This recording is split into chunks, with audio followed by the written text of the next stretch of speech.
I'm pretty excited to be in Costa Rica. It's my first time here traveling to this beautiful nation. This nation is also home to one of the few blue zones in the world, where they measure a larger number of people over the age of 100 as a per capita society. So there's plenty of things that I can learn here too, outside of set, that'd get me pretty excited as well. Yeah, putting together the cast for this was about telling that story of what's now possible. And so there's two major components to that. The first is that we don't have to get diseased and sick and old and weak as we age, and that the longer we stick around, the more technology that is here to help us live longer, healthier lives. So by combining experts on lifestyle interventions and examples of how those lifestyle interventions can really move the needle on our health and help us stay healthier for longer, that forms one major component. The second part is looking forward into the future, what's coming down the pipeline, the new technologies, the new research, the new science that's proving we can have longer, healthier lives, even beyond maybe our wildest expectations. There are so many key insights that I learned yesterday that I took home with me, but overall, it's really exciting, and it can be sometimes overwhelming because the field of longevity is so vast, but it's also so deep.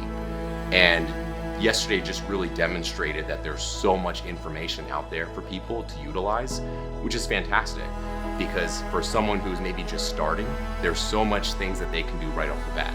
But for someone who's been really focused in on optimizing their health, improving their health span, you can continue to go to the next level, go deeper and deeper and deeper. There's essentially like almost no end to it. And that's what the big takeaway that I had from yesterday is that there's so much that people can do should they want to pursue that in its highest degree.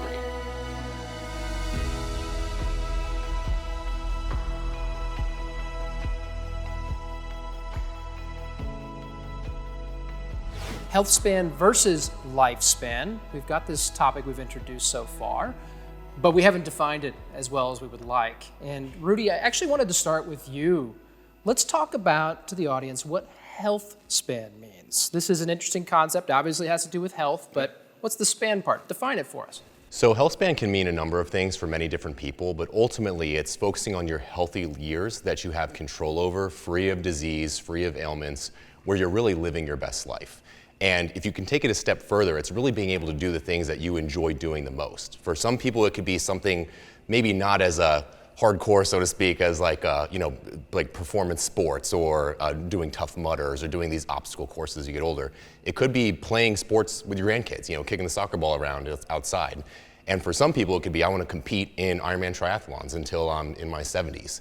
So health span ultimately is focusing on avoiding disease and really managing your health from an optimal perspective.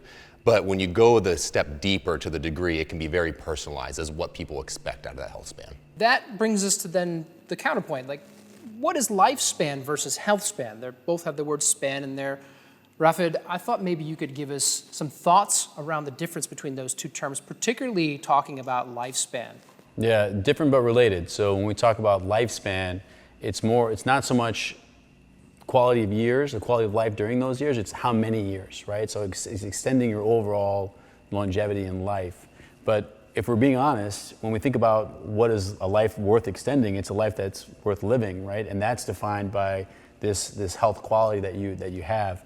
And the two are related in that we know that these chronic diseases, which 75% of the world succumbs to, right? It's chronic disease deaths, is ultimately related to lifespan. So the goal is to shorten that delta as much as possible. So we really want to not just live long, but live well, right? And closing that delta and closing that gap is really the primary goal of us at Cenegenics and really anyone who's trying to pursue the longevity pathways. Right, so you're mentioning this term, a delta, a gap. You're really referring to a difference in numbers, right? So as an example, someone might live till they're 90 years old, but they've spent the last 15 years of their life being unhealthy with chronic disease, not enjoying their life. They've got a pretty big gap versus closing that gap. Maybe they only have 1 or 2 years of a chronic disease before ultimately they pass away. And this gap is something we know we can begin to close. And that sits right at the heart of the mission of Do Not Age, which is to extend healthy lifespan for as many people as possible. This is something you think about every day, Alan. Talk to us about that gap. Yeah, so I think for us, the difference between sort of health span and lifespan is with a healthy lifespan, that's how many years you're living, whereas a lifespan is just how many years you're alive. And those two things are very different, right? And so just the same as Cenogenics, what we focus on at DoNotAge.org is closing that gap. So we've got as many healthy years as possible because nobody wants to live with morbidities, right? That's not what everybody wants to do. So that's what we focus on. Yeah, and morbidities being those chronic diseases, yes. Being unwell, having those conditions that really compromise our life. And in terms of what we can do with health span, there's a number of things we've begun to discuss, particular to lifestyle factors. And we know some really interesting things about how we can extend our health span with a lifestyle-based approach. And Alan, you've actually listed off a few of these in your previous work. Could you do that for us now? Of course. So I'm looking at things like supplementation, sleep, movement, and just to be clear, you don't have to be perfect on day one. This is a journey. I'm still not perfect, and I've been at this 4 years. Every single day I live it. So I don't think anybody's going to be perfect on day one. It's about their health journey, and it can be something as simple as, from a movement perspective, taking a walk every day or every morning or getting into that routine. In terms of sleep, using blue light blockers before they go to bed to help them get a better quality of sleep. Supplementation, starting on some of the anti-aging supplements that are now available. So there's all these different things you can do, and they're very basic and very easy changes to make. So what I want to try and convey is the fact that it's not that difficult to get started and make a big impact. Right, and so in terms of health span, things that are actionable right now, one of the ones you mentioned was physical activity. Now, Rudy, obviously that sits right in the realm of expertise for you as VP of Performance Health. You've been in that space for a long time. You certainly walk the talk. We've seen that here on set. Tell us what we know about health span and physical activity. So physical activity is so critical. And again, it's variable from one person to the next. It's closing the gap on that delta, right? So the way we kick off physical activity, a needs analysis for patients, is to identify their VO2 max at baseline. So once we identify their VO2 max, we get a ton of different data. And what a VO2 max does, it essentially looks at how well your heart, lungs, and muscles work together during levels of exercise. And we take our patients up to those peak levels of exercise, see how the heart actually performs under that stress. Now, everyone feels the same when they do a VO2. Everyone's going to get to a level that they cannot sustain. They're going to feel like they failed, but that's the whole purpose of that test. When we look at the data, we get to look at the heart rate and what's occurring when they're going through their different levels of metabolism, transferring over what's called your aerobic metabolism into your anaerobic metabolism. When you get up to those high intensity zones, we actually see a lot of positive metabolic things occurring as far as respiratory exchange ratios, CO2 production, and so on. So everyone's going to have a different point in which that occurs, and it's going to be tagged with your heart rate.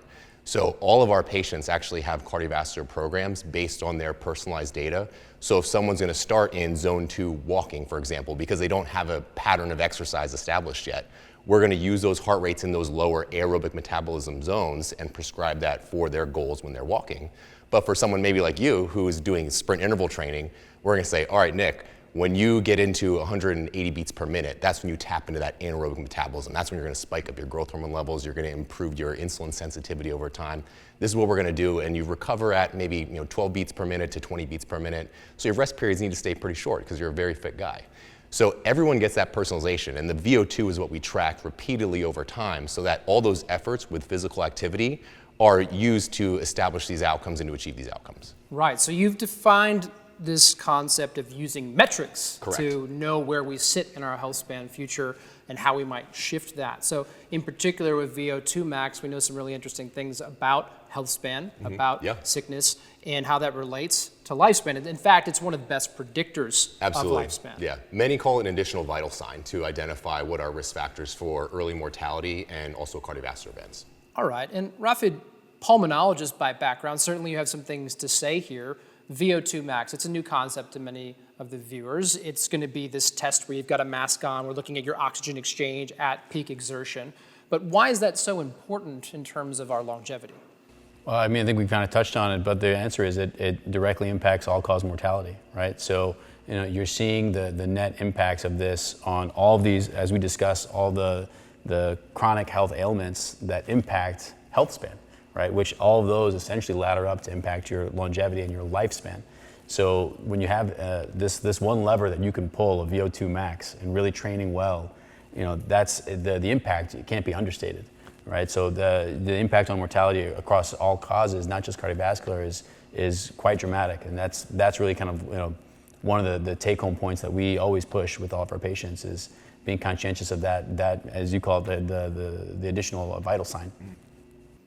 Brilliant. And before we move on to that, let's just briefly define. You mentioned zone 2. This is something that people really need to know about for their health span because they need to be working in that zone. And for most people who aren't exercising a lot, it starts with vigorous walking. How do people know they're in zone 2 without doing anything too fancy? So essentially, if you can go for your walk, and if you have a partner, and you can talk in somewhat of a conversation, but it's uncomfortable, like you'd prefer maybe not to talk, that's going to be your zone 2. It's something you can sustain for longer periods of time.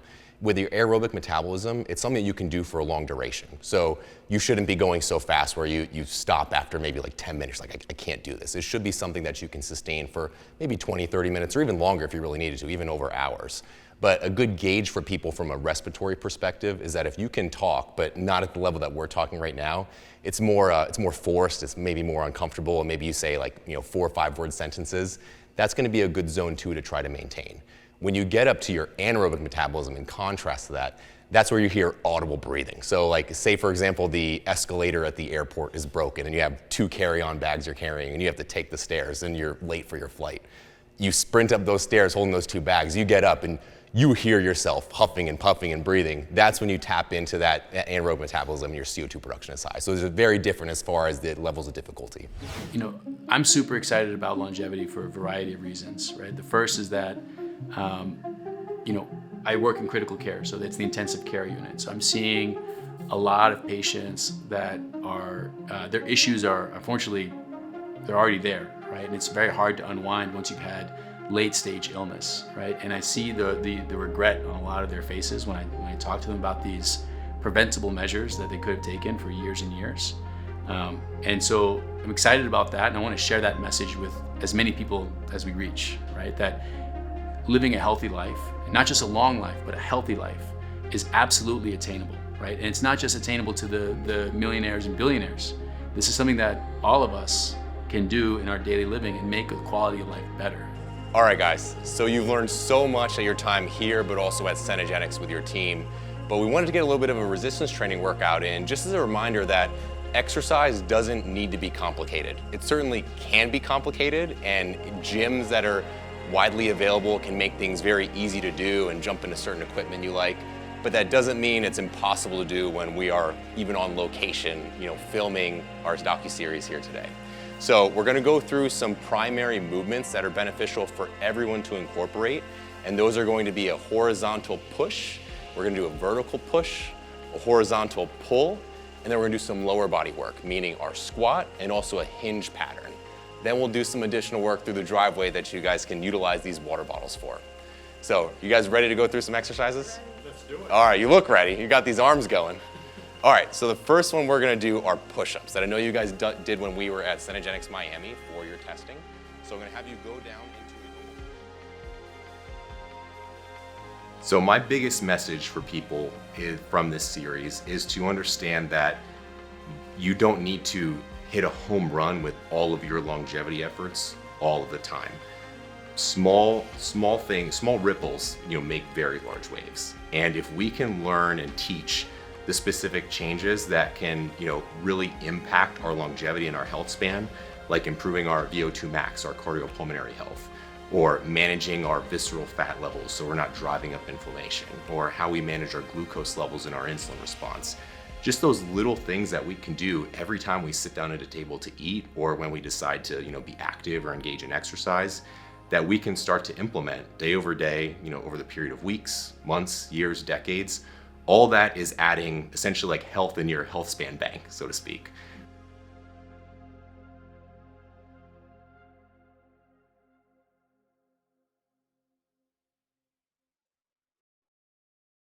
Thank you for sitting down to join me. I'm really curious to have a discussion with you about the demographics of longevity. Now, you're the author of the book, The Super Age. You're the founder at Human Change, a strategic thought group advising businesses on the changes that are coming because of longevity. And what I've heard from you is that the evidence for living longer, healthier lives, it's already in the data. Yeah, it's baked in. We have more people over the age of 65 now than at any other point in human history. And in fact, by the end of this decade in the United States, at least 1 out of 5 people will be over 65. That is a real revolution. But that just leans into the longevity side of things, the fact that this many people are living longer. We're also hitting a point just a few years later where there'll be more people over 65 than under 18. We're having fewer babies too. So a lot of the different math around demographics is changing, and it's creating a new future for us, and one that we need to pay attention to today in order to reap the most benefits out of it tomorrow. Right, okay, and so this is a big picture shift Huge that's shift. occurred. Huge. Of course, you also understand some of the mechanisms behind the why that this is happening. Share us a few key pointers around why this demographic shift is happening. You know, this has happened in waves, and every time there's been an extension of longevity or a decrease in birth rates, there's been a great leap forward. And we can tack all of these to the Industrial Revolutions, of which there have been 4. The first one in the US around the American Revolution in the 1700s. The second one just after the Civil War, the Industrial Revolution, which most of us identify with as the Industrial Revolution. The third happened in the 1950s, more of an information and scientific Industrial Revolution. And then the one we're in today, which is the Information Age. And each one of these has caused a massive shift in how we live, how we operate, and how we reproduce. And the interventions that have happened at each stage have really considered what human life is, which I think is a really cool component of it, because for most of our history, we lived to be 30 or 35 on average. And this is going back, 30 million years. Like, we really lived short lives for the most part. But vaccines came along, clean water came along, sanitation came along. All of these things kind of were the building blocks of getting us forward. And of course, public policy, things that allowed people to, rather than go to the factories at age 6 or 7 or 8, to at least get to 14, like my grandfather before he entered the mills. But then you add that scientific component onto it. So you've got social, scientific, diet, all these pieces. And then you get to what we have today, which is the reapings of all of our investments and the fact that people really are living longer. But it's changed the life course too. And this is the part that people struggle with every day. You hear young people talk all the time about how hard it is to buy a house today. Well, that's because there's so many people still living in their homes. They've paid off their homes. Most of their wealth is in their homes. These are the boomers in our country and the silent generation. So younger people are putting off many of those milestones that they would have had in a traditional 35 or to 40 year life expectancy. They're pausing on having children, getting married, and buying their first home and making major decisions until later in life. Right, so I really hear in that the story of technology shifting the mark in terms of lifespan at a whole. A lot of that shows up in the very earliest years of life. Babies making it through childhood, led by vaccination, antibiotics, pasteurization, the increasing availability and dissemination of those technologies. And some of the ones you've mentioned haven't even actually made their full impact yet. No. Clean drinking water, clean breathing air. There's a lot of disparity still in terms of the uptake of that. So we're likely to keep seeing the average lifespan shift longer based on if we stopped everything we have today. Well, yes and no. These are investments that are critical investments that we've made as a civilization. There are places where clean water isn't fully accessible like it used to be, places like Flint, Michigan, that struggle with getting clean water to their residents. Not having clean water will negatively impact your life expectancy and the life expectancy of the people that live within that region. There are huge gaps in life expectancy worldwide, and there are huge gaps in life expectancy in the United States. I live in Washington, D.C. There's a 25-year gap between the poorest person who lives in Washington, D.C. and the richest person, and we're not the worst off. Chicago, 30 years, and it takes 8 miles to go from the highest life expectancy to the lowest life expectancy. Nationwide, if you look at the reservations where the indigenous populations live, life expectancy is as low as 54. 54. That mimics sub-Saharan Africa. But if you go to the East Coast and the Research Triangle of North Carolina, you'll find towns with life expectancies of 97 now. This is at birth. So there's quite a bit that we can do to close that gap, but we have to make strong public investments to make sure that that happens. And in terms of that continuing narrative around making those investments, these technologies that have changed things a lot over the last 150 years, what are we on the precipice of now? I think we are in a place where our current healthcare system, at least in the United States, isn't fully delivering for its citizens. We live in somewhat of an institutional model still, a brick and mortar model, where people have to go to a place to get care. But I think we're in a period of evolution now around healthcare in this country. I mean, I wear a device that measures my outcomes, measures my daily measures of my heart rate, my EKG, my ox levels, et cetera. That's revolutionary. When we get to that point where we move away from the fully brick and mortar into a more virtual way of giving care, this data will automatically upload and I'll get automatic feedback on the things I can do better to sustain my life and extend my healthy years. If there is one thing that we know is consistent in this world, it is change. And if we understand that constant, that change is always happening, we just have to look for the signals that point us to where we're going. There is a positive and a negative side to everything, everything. The negative tends to happen when we don't act. The positive is when we do. And a lot of this is in our control. As you say often, it's not our destiny, but it can be if we don't move. And in terms of landing on that end mark Yeah. there, you at a personal level, Yeah. how do you feel about the next 10, 20 years? You know, I think that humanity is actually really resilient at the end of the day. I do think that the next 10 years are going to be the most difficult that we will experience in our lifetime because change is happening at such a quick pace. There's great wealth disparity, there's this great shift in our total population. There are, of course, geopolitical threats that seem to be knocking at our door every day. The next 10 years, though, as we go through this big piece of disruptive demographic change, they're going to make people uncomfortable, and people are going to be a bit scared. But keeping a North Star and knowing where you want to go is one way to get you through it so it doesn't consume you. All right, so it sounds like some faith in the adaptability. Oh, I have plenty of faith. The adaptability of the faith. human race and our resilience. Yeah. I like that. Yeah, we just have to see what the future might be.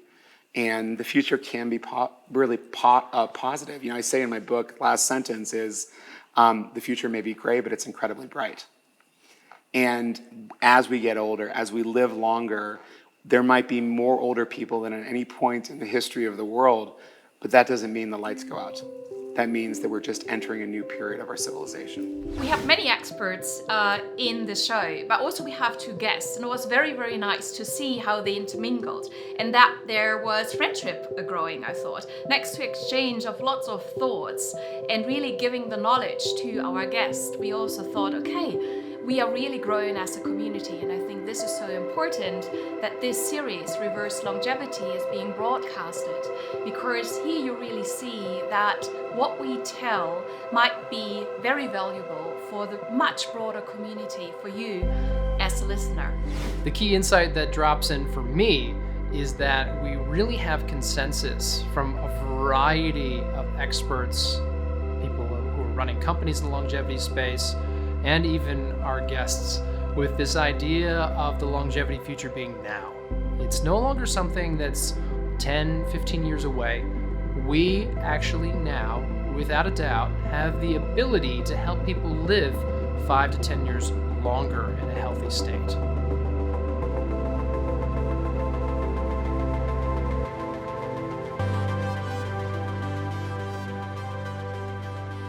All right, biohacking is a term we're hearing more and more in the longevity space. And I love that I get to sit in this segment with you, because I'm going to say right up front, I'm a biohacker. And I want to give us a definition to play with here on what I think biohacking is, because it's a bigger, broader definition than most like to take. So I believe that biohacking is any individual who is using their own biology for self-experiments, where they're measuring their biology, they're coming with an intervention, coming with a change, and measuring the after, the before and after, giving us data, being a self-experiment. All right, so this is not about implanting devices in your hand. It's not about going to the absolute fringe and doing things that are crazy, like injecting yourself with gene editing. This is a broad definition that our audience can join us in on. And I'd like to say up front, I think that by the end of this, a few of you might join me in saying you're also a biohacker too.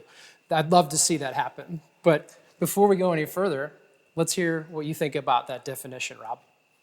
Yeah, I think it makes sense, and certainly in the longevity space, because there's so much we don't really know, there's a real opportunity for people to look at things, use pharmaceuticals that are maybe approved by the FDA but off-label for another indication, or try diets, try exercise regimens, and look for the response in ourselves. I think that's something that we're naturally curious. If we're curious about our longevity, we have the mindset for longevity. It leads us right into personal experimentation, which by your definition is biohacking. Thank you. I tend to agree. And so then I wonder if at your daily work, if you're biohacking everyone you work with by that definition. Well, I mean, by your definition, I think we are, right? Because when I think of the N of one of studying in a biohacking sense, really it stems from this idea of progress, right? We all of us humans, since the beginning of time, have tried to evolve and progress and push the needle forward, right? So that's what we're doing in the N of one kind of setting with biohacking, and that's actually what we do with our patients at Centogenics. We do personalized care, and I use the analogy of like this is if you're anyone who plays an instrument, if you're classically trained, that's you follow the very strict rules. But if you play jazz, that's when you deviate, right? And it's a little bit of jazz. That's what we're doing here. And last time I checked, jazz wasn't bad, but it's also not like it's not for everybody. Andrea, our scientist. I love jazz, by the way. So in that definition, yes, I would agree. Everybody is biohacking, because what your definition is really looking at yourself, a response. You're measuring it again if you're feeling better, for example, and if you have better mood, and say, yes, I biohacked myself. But I think it's a little bit semantic. So I would say if you are really trying to invest in yourself, you are not a scientist, you're not a physician, and you're experimenting with your body, I would say extensively, for me, you're a biohacker. But once again, it doesn't really matter if one is a biohacker or not. I think most importantly is how much risk is a person wanted to do? How much evidence does a person want to have to expose your own body to something which you invent, which might not be proven yet? Okay, and then that's exactly one of the places, Rob, you're just alluding to this, that longevity as a field finds itself. So, for example, a lot of the supplementation that's available on the market, we only get data from rodents. We get it from animal models. Maybe we get some early stage data in humans, but we don't have that rigor of science that we might desire for a clear-cut answer. Yet many people around the world are reporting some incredible benefits, including myself, from taking supplements. So there's a bit, again, of the jazz, the art, and the science of longevity here that I believe biohacking plays a really important role in. And Rob, you work a little bit with that art yourself in your own life. You've shared with me that you take rapamycin. You've not received an organ transplant, to my knowledge. That's its on-label use, right, to suppress the immune system, but it has some other benefits that many in the longevity community are quite interested in. Yeah, rapamycin's a fascinating drug. It's arguably the single most powerful longevity drug, at least from the animal studies, but the human studies are few and far between. So, but the interesting thing about rapamycin, it's a molecule that's very targeted. It turns down mTOR, a sensing protein that has a lot of longevity benefits potentially. The interesting thing about rapamycin is that although it was only discovered 20 years ago, it's used in millions of patients every year. There are broad FDA indications for, as you mentioned, organ transplant rejection. It also happens to stop cancer. So there are, metastatic renal cell carcinoma is an indication for it, and several other cancers. It also happens to slow cardiovascular disease. In other words, when you coat stents in the coronary arteries, there's an FDA indication that rapamycin keeps the atherosclerosis from reforming there.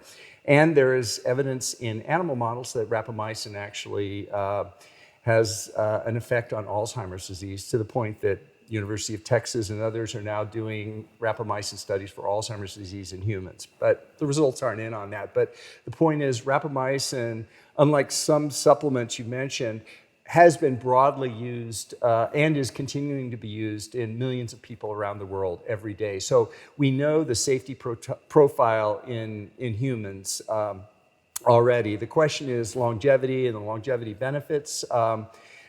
Specifically, it's prescribed by a physician, so you need to get it for your doctor's order. And unlike the renal cell transplants or the immune suppression doses, the longevity dose is different. You take it once a week, and that so far, at least, people have have very, very little side effects from it.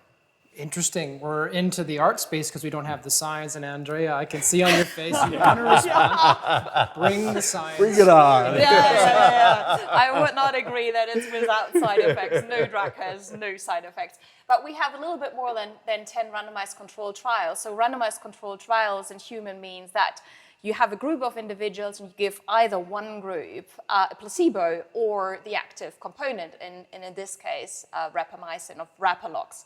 So, and if you're looking at human studies and you're excluding the ones with heart failure, et cetera, who are getting a stent, but you're just looking for indication for longevity, then the evidence, I would say, is quite poor, except of there might be a positive effect on the immune system and there might be a positive effect on the cardiac system.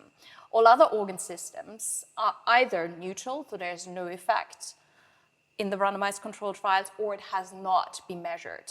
So there are a couple of trials now ongoing, which hopefully will give us the answer if we are also mice, because we saw that you really gain longevity, also not only in terms of lifespan, but also health span in these mice experiments. So there are lots of studies going on to really prove if it is effective.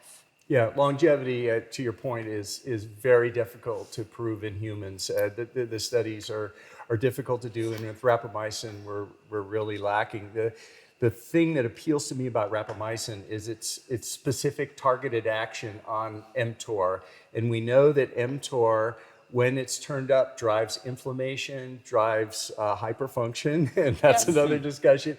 And when it's turned down, when you turn down mTOR with drugs like rapamycin, you turn up something called autophagy, which destroys senescent cells. You turn down inflammation, and all these factors. At least it makes a sort of an intellectual model of, you can imagine how it would have a salubrious effect on longevity for all the major diseases, as well as the phenotypes of aging, wrinkles, and we know menopause.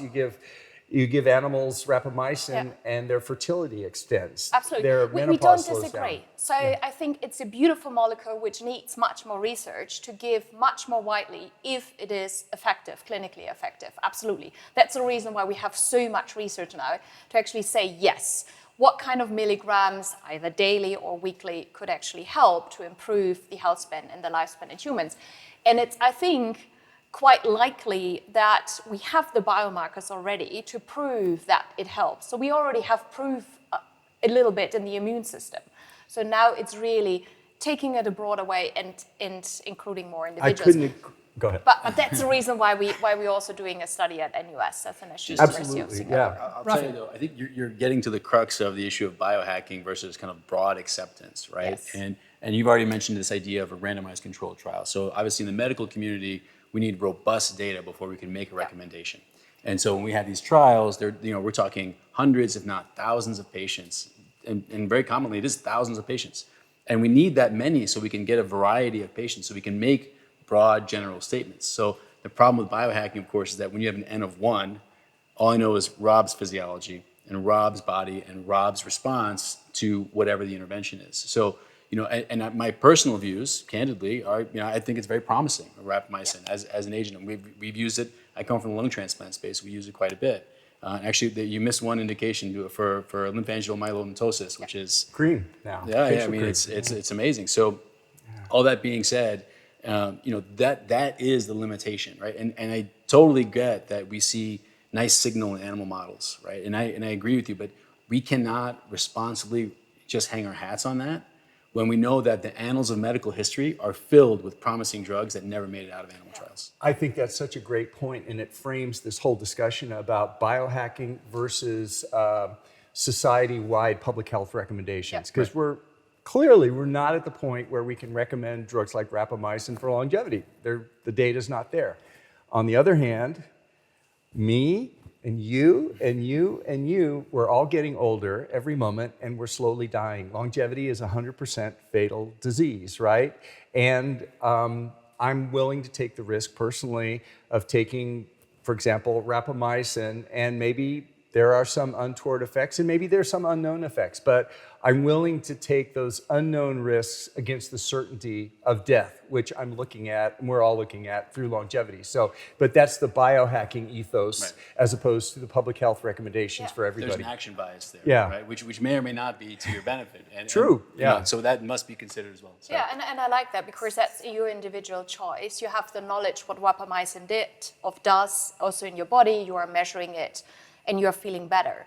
So, and you would have a consequence if you would have lots of side effects to stop it. So it's very important to have that knowledge component if you're saying, I am a biohacker. Sure, that makes, And we've actually raised two really important points here. One is that the science would like to see something much more clear.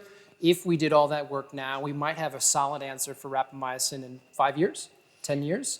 That's a long time for someone like myself or for Rob to be content to wait when we start to see promise. And the other point that you raised, Rafid, was the N of 1. If we know in the biomarkers, in the data, that it's looking good for Rob to be taking that as an entity, as a biological experiment himself, there's a lot of argument for him to make that I'm going to continue to do that. And that is, again, the essence of biohacking, a before and after data point. Knowing the risks, knowing the expectation of what you think you can get from it, and self-experimenting to have the answer. Should I keep taking rapamycin? Yeah, but I want to flag one thing though. I mean, look at this panel here. By the way, I love being the dumbest guy in the room. But, I think you're Switzerland. You're very neutral here. But when we think about analyzing this data, everyone in this room has significant requisite knowledge about the basic science to make these assessments and make these decisions. I'm not so sure that the average layperson, when I first started picking up scientific journals as a medical student, hell, it was a challenge to say the least, right? It takes days to read. Yeah, yes. exactly. So I think you're creating this ridiculous burden of responsibility for the patient who's just the layperson doesn't have a scientific background, which speaks to the importance of the idea of shared decision making. Because there is acceptable risk, right? And this exists in therapies that are FDA approved, right?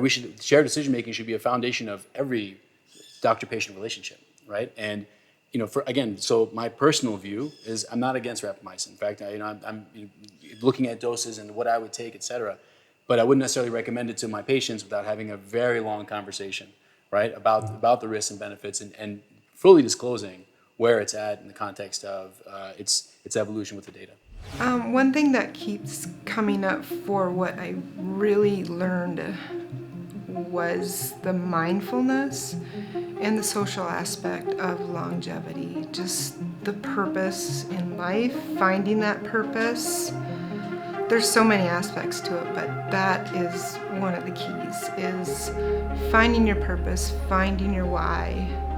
Actually, as far as the whole process, of aging or living longer, I did not realize how much of it was mental versus what we were eating, what we're doing, the activities, whatever. I did not realize how powerful the mental aspect of it was, and it's unbelievable. Let's begin sitting nice and tall with the hands in front of the heart. And a nice upright spine, but not uptight. So please relax your shoulders, relax your lower jaw. Just taking a moment here now to connect to your breathing. As you just begin to observe the quality of your breath this morning.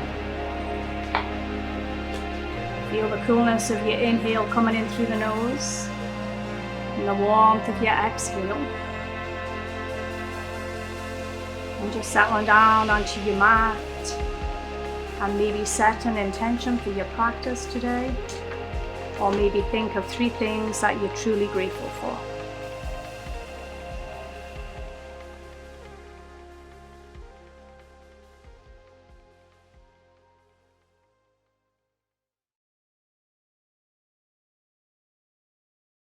Right, and this is something that you work on day to day. You're working with glycan age, you're helping people interpret their results, and you're really developing a clear understanding of the role of nutrition in improving that measure of biological age. So we know there's a connection between longevity and nutrition. Could you just give us a few of those high-level points that you're observing about improving glycan age with nutrition changes? Yeah, well, this is a very interesting area, and glycan age is one of the tests that we can use, but we can also use other ones, for example, microbiome testing and some pieces of blood work that we can, draw from, for example, liver or kidney tests, and we can combine those metrics in personalizing the nutritional approach. Generally, I think most of the people are not doing what they're supposed to do with fiber and protein, and those are the first 2 points that I assess and look at and optimize, and we can do a lot with just those 2 for the beginning, and then expand on this proper base. Okay, and can you observe improvements in Yes. glycan age just from those changes? We can observe improvements in many different factors. So, for example, on certain like glucose metabolism points, and microbiome is very responsive to these kinds of changes. So I can give you an example. I had a client recently who had elevated inflammation in the microbiome and infection rates in the microbiome, which came from yeast overgrowth. And he also had signs of like early insulin resistance. So we did a rigorous change in his diet and put him on a lot of fermented foods first to kind of introduce new inhabitants into the microbiome. And then afterwards, we increased the fiber intake, and we also optimized the protein intake according to his age, his exercise level, and so on.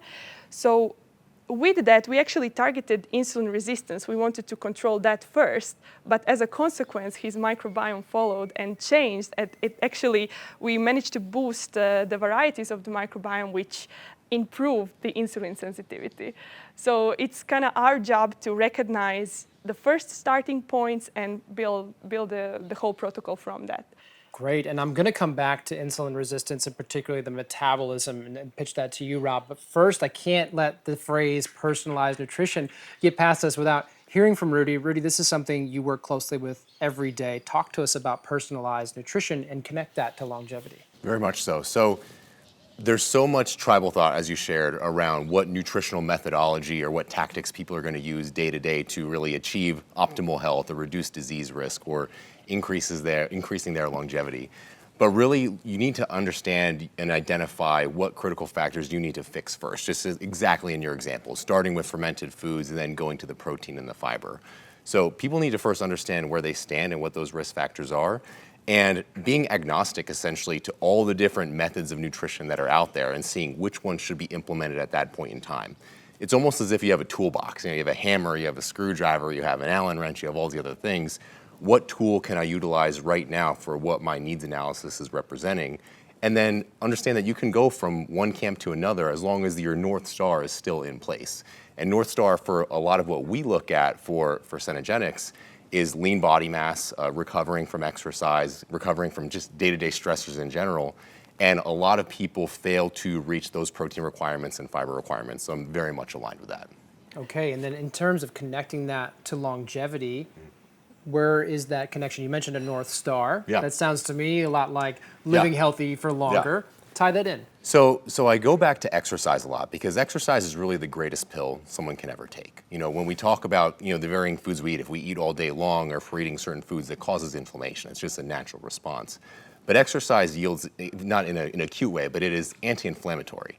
So when we exercise and we improve our health, we're pulling so many levers that are positive for us to improve. So when we look at resistance training, we're going to need protein to recover from that exercise and to fuel the muscle adaptation and to grow muscle.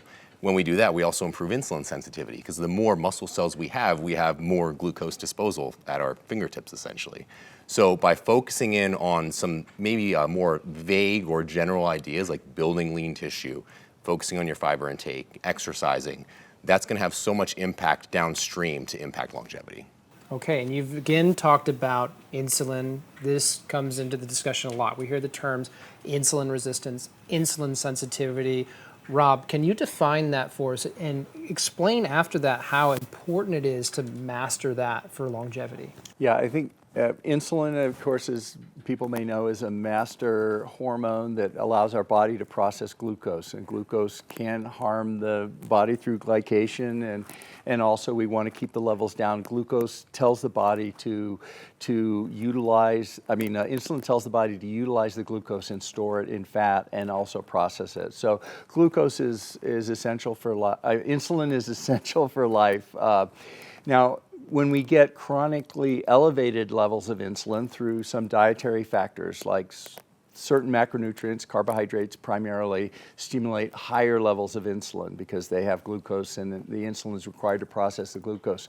When we have higher and higher levels of glucose, we get higher and higher levels of insulin. And just like any drug that we're chronically exposed to, we develop resistance to it. So the insulin levels keep going higher and higher and higher like this. And this is driven, the insulin resistance when it crosses a certain point becomes type 2 diabetes. So type 2 diabetes is just insulin resistance once it's reached a high enough level. So insulin resistance and inflammation, in my opinion, are really the primary drivers of aging and also the diseases of longevity. The cardiovascular disease we talked about, the cancer we talked about, and the Alzheimer's disease, inflammation, insulin resistance is primary for all of those. So when I look at dietary approaches or nutritional approaches, I'm looking to reduce the inflammation and reduce the insulin resistance.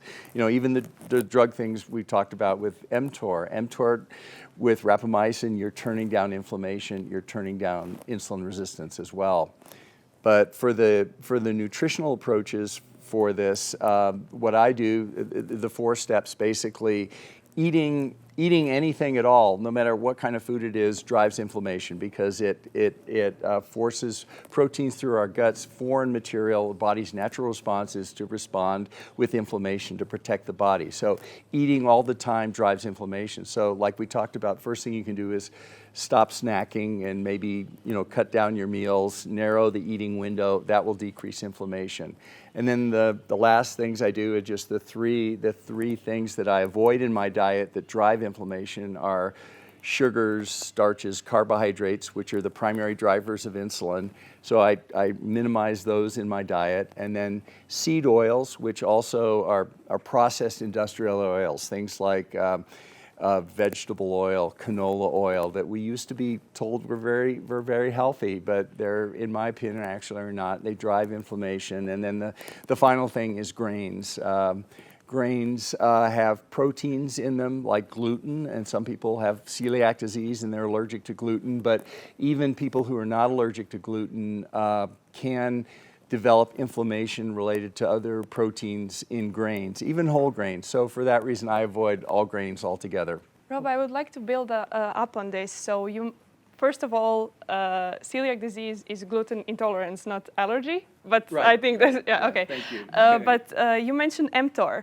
So what I noticed recently is kind of a shift in the opposite direction. So a lot of people are actually doing intermittent fasting, 1 meal a day, low carb diets, and they're exercising a lot, which can actually, all of these things are potentially activators of autophagy in a way, and activators of catabolism in the organism. And I see this shift towards the catabolism. Before, we had just anabolism, which is driven by the activation of mTOR, which is very pro-inflammatory. But now people are getting more conscious and shifting the balance towards the other side. So I have to kind of warn them not to go overboard with the fasting, with the low carbs and so on. So I think balancing and knowing when to activate which pathway is the key. That's a really good point. And with rapamycin specifically, which is a drug which targets mTOR and turns it down and turns it into the autophagy phase and the catabolic phase, the great fear was people taking rapamycin would have muscle wasting, sarcopenia, and interestingly, that doesn't occur. And they don't know why in the human studies and the animal studies, they haven't seen that. So just shows how little we know about this. Well, it's really interesting, Rob, because the last thing I want people to do is hear the list you just made and think that that is going to work for them. You've given them a prescription that works for you, and it works for many people. But just to bring some contrast, my blood markers are fantastic, and my biological age is really good, and I eat grains, and I eat a diversity of plants. I even eat meat, right? And I think the key there is that I have a high level of exercise. I have very good insulin function in my body. I'm very insulin sensitive, and my body is ready to perform. And so, again, this personalization is really important, and I think we have to acknowledge that. And one of the ways that I knew I could optimize my diet was actually using glycanage. I actually ran a self-experiment where I introduced 30 different types of plants into my diet, and I improved my glycanage by 6 years, dropped the inflammation in my body, and the mechanism that we believe was driving that was familiarizing my immune system with my environment by giving it information from the plants, which actually reduced the inflammation in my body. So again, it's quite complex. Yeah, I think this is maybe a sign of hormesis happening in your system. So hormesis is exposing yourself to a little bit of inflammation to boost your immune defenses to kind of protect you in the future. And this is the impact that actually plants have. So a lot of people kind of take it and say plants are poisonous, but no, that's not the case. They kind of drive up our immune system in a little while, but that protects us in the future. So this is potentially why we see these benefits of your improved biological age. And I actually have to admit, I use your example a lot in my practice, and I always say, look at Nick, he managed to do that, but let's see what you can do to achieve this. Is it the same path, or should we do something else? Now, Rudy, I can't let this discussion go too much further without pitching back to you, because we're really getting into personalized nutrition. I imagine you eat fairly differently than Rob does, than I might, right? And you're a pretty healthy guy. You're all over your biomarkers. There's differences between men and women, between everyone really, and what the right answer is. Ground us a bit in that. Yeah, so using your case as an example, and also using Rob's strategy for himself, is that if you were to eat one meal per day and limit your intake to avoid this inflammation, the way you train. For example, in a typical week, how many miles are you putting in running or cycling or swimming? I mean, just you can give an answer. Dozens, right? And if you are not fueling yourself correctly, if the systems don't match up, right? If the input doesn't match the output appropriately, that can yield some system failure, some faults in that system. So you can drive into overtraining, chronic stress, that's going to impact your sleep. That's going to have a cascade effect on all these other markers for longevity. So managing the N of 1 is most appropriate. So in your case, the carbohydrate intake throughout the day frequently needs to be appropriate for that output you have. So you could go 50 grams of carbohydrates, you go 300 grams of carbohydrates, or even beyond that, based on how much output you have. And ultimately, the amount of muscle mass you have and the amount of energy expenditure you have, at the end of the day, you can still drive down fasting glucose levels and fasting insulin levels and manage your hemoglobin A1C very well. But that's in your case. For a lot of individuals that don't train to that intensity and also to that volume week over week, year over year, decade over decade, having more intermittent fasting and really avoiding certain carbohydrates, aside from maybe vegetables and fruit, higher fiber carbohydrates, may be a strong strategy for them because they don't have the output that some people have. Right, and so I think where we get is we can't say there is one longevity diet. We can't say which longevity diet is the right one for you. It has a lot of factors. Again, it comes back to self-empowerment and building a support team, getting some input. Work with a Synergetics, work with a glycanage, work with some data that can help you inform that, so ultimately you've got those key things right? You've got to have metabolic fitness, insulin sensitivity, low inflammation, diversity, enough protein, know that we're recovering. It's these basics that can guide us on our own journey to discover what a longevity diet is for us, and that's all the further we can take it. All right. Well, thank you very much for the enlightening discussion. Really appreciate each of you having some input on this. I'm glad there's a bit of disagreement and tension. That's exactly what we want because we can't give one answer here. Again, thank you for your time.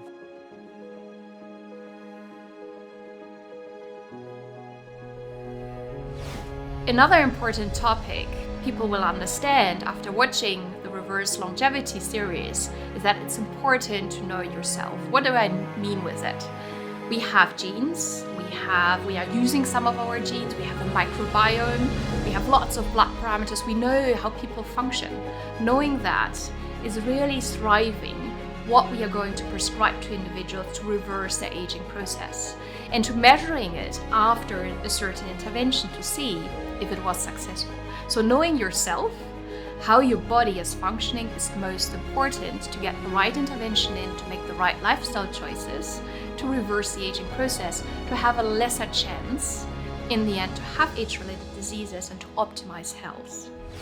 But the other piece too that I don't think is commonly represented is that being in this environment, being in Costa Rica and being in nature, one of the things I like to share is that nature used to be a place that we all lived, and now it's a place that we go visit. Like, oh, I'm going out, I'm going camping for the weekend, or I'm going to the beach, for the holiday weekend. And that's a sense of nature for people.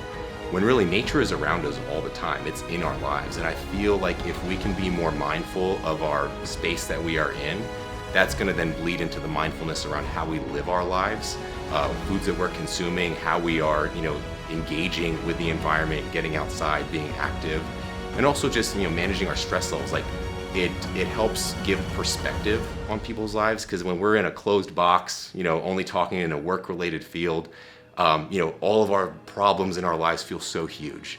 But you get to a place like Costa Rica, or you just, even go to a park and just sit down and see everything around you.